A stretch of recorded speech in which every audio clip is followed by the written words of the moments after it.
Robben Island is a small, windswept, barren piece of land, 10 kilometers offshore Cape Town, South Africa. A forgotten Alcatraz, surrounded by shark-infested waters, cold enough to kill a man even before he becomes fish food. Hard to believe that this was home to the most visionary leader of recent times for nigh on 27 years. The leader in question had been persecuted for his beliefs and for fighting for freedom. He'd been locked away for refusing to compromise on his vision of a fair society, free of segregation and discrimination. His now famous words from the Rivonia trial have been stenciled into the history books. During my lifetime, I have dedicated myself to the struggle of the African people.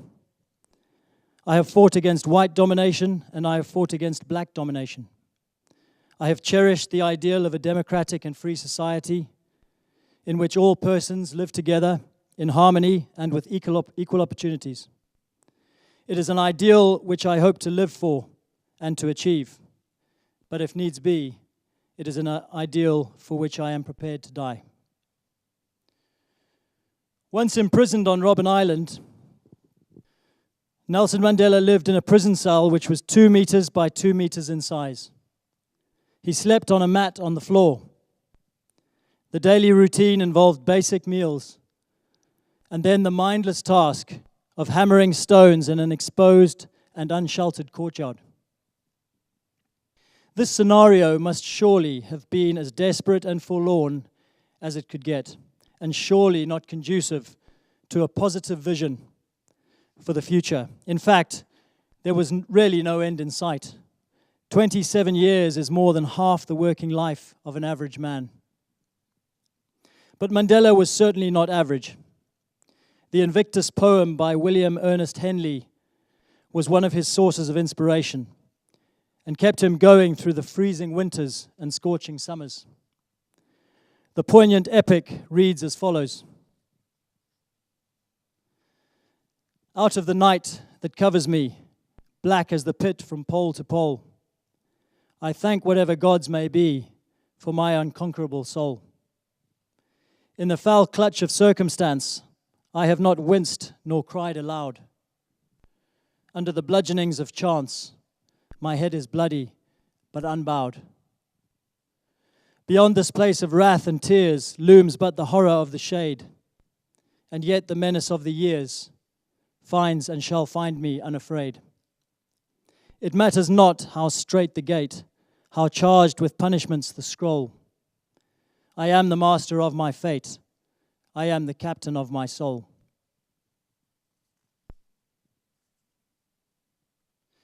Mandela also recited that poem to his fellow inmates to encourage them to keep going during their darkest hours. When it is taking all of your strength and concentration just to survive, it is surely one of the most difficult challenges to envisage a thriving recovery where all is well once again. Mandela realized that his country could not continue as it was. He knew that change was unavoidable. He also realized that the stakeholders in the current reality would also, in essence, be the stakeholders in the desired future. Ultimately, the only way forward would be to work together.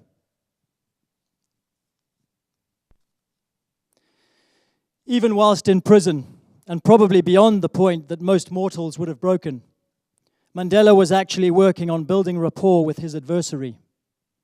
In a well-documented anecdote from one of his former prison wardens, Mandela is said to have asked about the well-being of the warden's daughter before accepting his meager portion of water and gruel.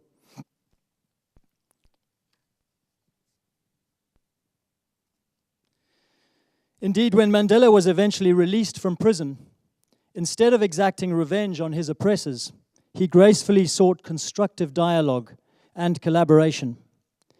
Given the history of conflict in Southern Africa, he brought about a paradigm shift which inspired service of the greater good over self-service.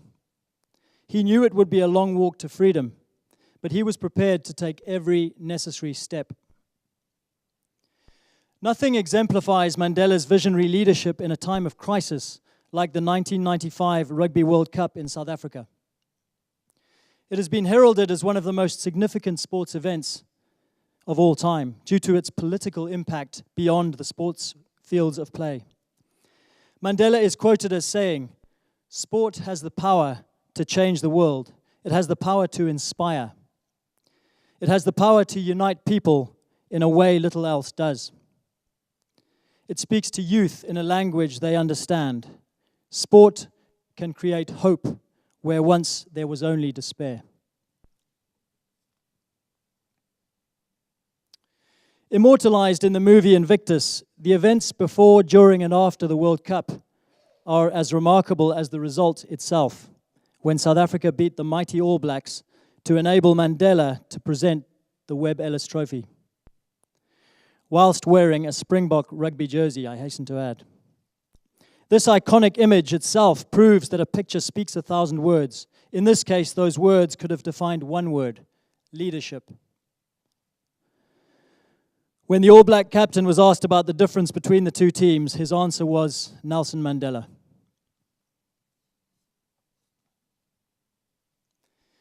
It was because of Mandela's release that South Africa were able to host the tournament, and it was because of his passion for reconciliation and hope that the tournament united a previously divided country in the most memorable way imaginable. The picture of Mandela with his arms in the air while all South Africans celebrated encapsulated perfectly the vision he had while hammering rock in a weathered courtyard decades before. Nelson Mandela went on to lead his country and to inspire the world. His achievements were truly remarkable. Yet he remained humble, graceful, and self-effacing to the end. He always believed in better and always looked to serve the greater good. Guests at Mandela's funeral included world leaders from across the globe. His eulogy was delivered by President Obama himself. He was recognized as a leader in his own league.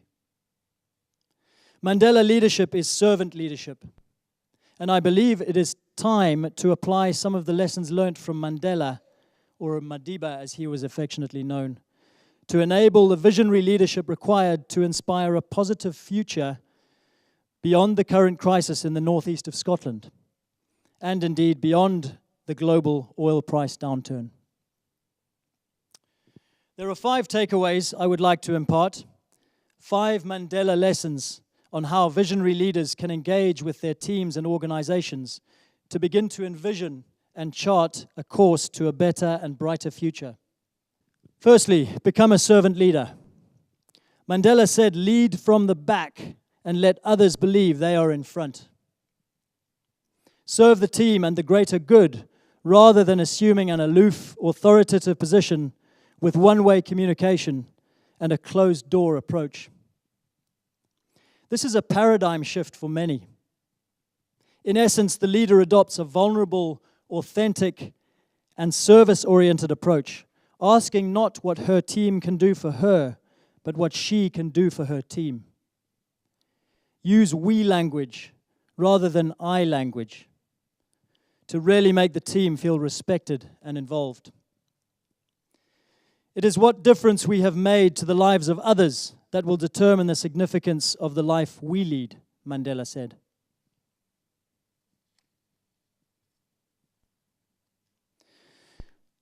Two, communicate with courage. Mandela was one of the great orators of the 20th century.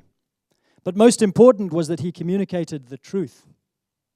This single fact endeared him to his supporters and his opponents alike.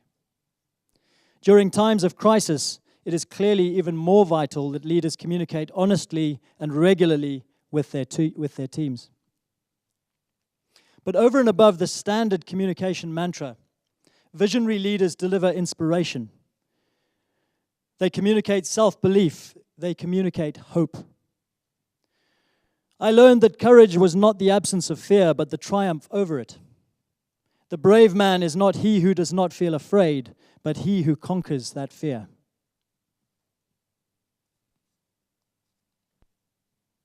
Three, collaborate. Whilst this has become somewhat of a buzzword in recent times, it cannot be overstated as an essential ingredient in the Survive to Thrive recipe for 2016 in the oil and gas industry, and indeed for the Northeast Scotland economy. Mandela collaboration involved studying the cultures and strengths of other stakeholders. He asked the difficult questions and negotiated for win-win rather than win-lose.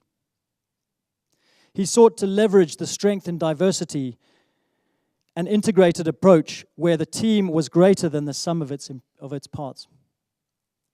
We have seen several company alliances and mergers in Aberdeen in the last 12 months. This is clearly a must-do for future challenges, such as lower oil revenues and decommissioning campaigns.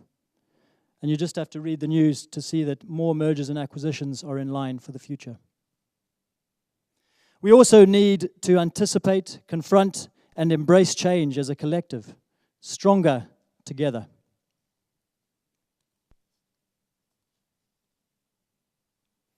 Four, be decisive. Mandela was known for being decisive, and in his life he dealt with a very long crisis.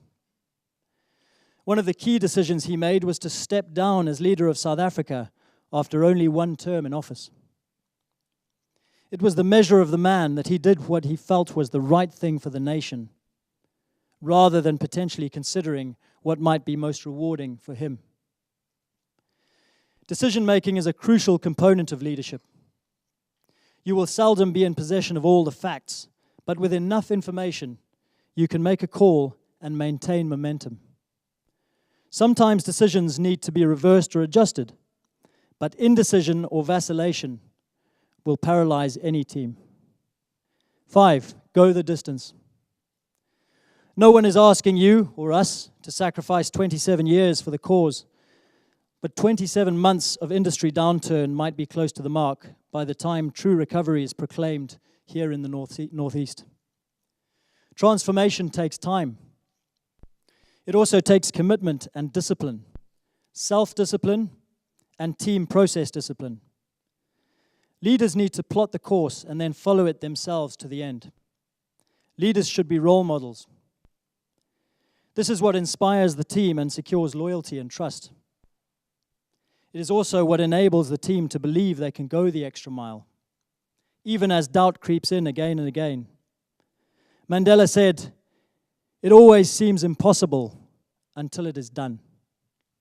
As an industry professional based in Aberdeen for the last 4 years, I do believe that visionary servant leadership is essential. I also believe that we can get most out of our teams through best practice planning and review, accurate measurement and analysis, and incentivization and recognition for team suggestions and solutions to team problems. This is fundamental right now. Companies need to consider the cost of getting something wrong first time, or the cost of not capturing and closing all lessons the first time something is done, not the cost of a resource to enable this accelerated learning and collaboration. This is calculated risk, but calculated risk that pays off and pays dividends. The client leaders who have inspired me most have focused on value rather than cost, the longer-term benefit rather than the short-term spend.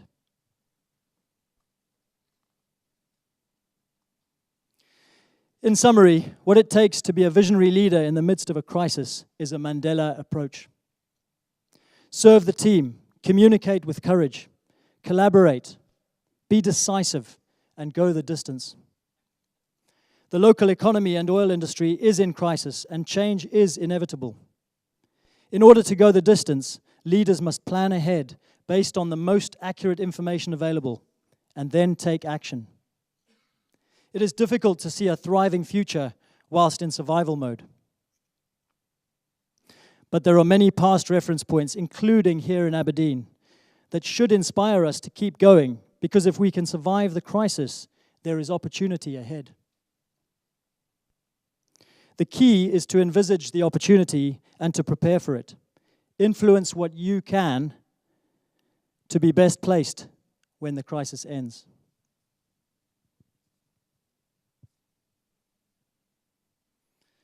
Now is most certainly the time for visionary leaders to make their mark. I leave you with one final Mandela mantra. Action without vision is only passing time. Vision without action is merely daydreaming. But vision with action can change the world. Thank you.